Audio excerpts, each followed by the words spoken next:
pag ganyan na nakita nyo, hindi pa yan pwedeng gamitin, pero pwede nyo pong i-activate to. Ayan, click activate. Ayan, next. Scroll down lang hanggang baba, tapos click I have agree. Then, I have agree pa ulit. Tapos, activate my Ggives. Autofill. Ayan, activating. Ayan, may magte-text sa inyong ganyan. Ayun, kapag gaganyan na, pwede na pong gamitin yan. Try natin ha. Ulitin ko lang, baka sakaling okay na.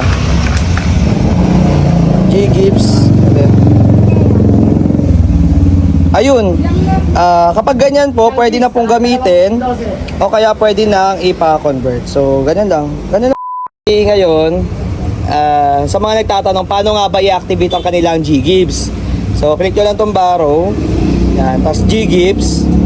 Okay. Next lang natin yan. Pag ganito, demo lang po ito ha. Kasi marami po ang nagsasabi, 100,000 daw yung kanilang offer or meron silang mga kung ano nung sinasabi. Pag ganito, demo lang po yan. So, ayan, demo lang po yan. Next yung hanggang dulo. Pag ganyan na nakita nyo, hindi pa yan pwedeng gamitin, pero pwede nyo pong i-activate to. Ayan, click activate. Ayan, next. Ayan, takpan ko na lang yung details. Ayan, next. Ganyan lang. Tapos, lagay nyo, female. Pwede palagay yung number nyo ng Gcash po dito. Ay, other number daw, optional. Optional kahit di na pala. Sorry. And next. Emergency contact po, pa-fill up na lang po. Ngayon, na-fill upan na, bali di ko na lang pakita to. Scroll down lang hanggang baba, tapos click I have agree. Then, I have agree pa ulit. Tapos, activate my Ggives. Autofill. Yan, activating. Yan, may magte-text sa inyong ganyan. Tapos, yan, click mo lang yan, then submit. Okay. Ayun, kapag gaganyan na, pwede na pong gamitin yan. Try natin ha. Ulitin ko lang, baka sakaling okay na. Ggives.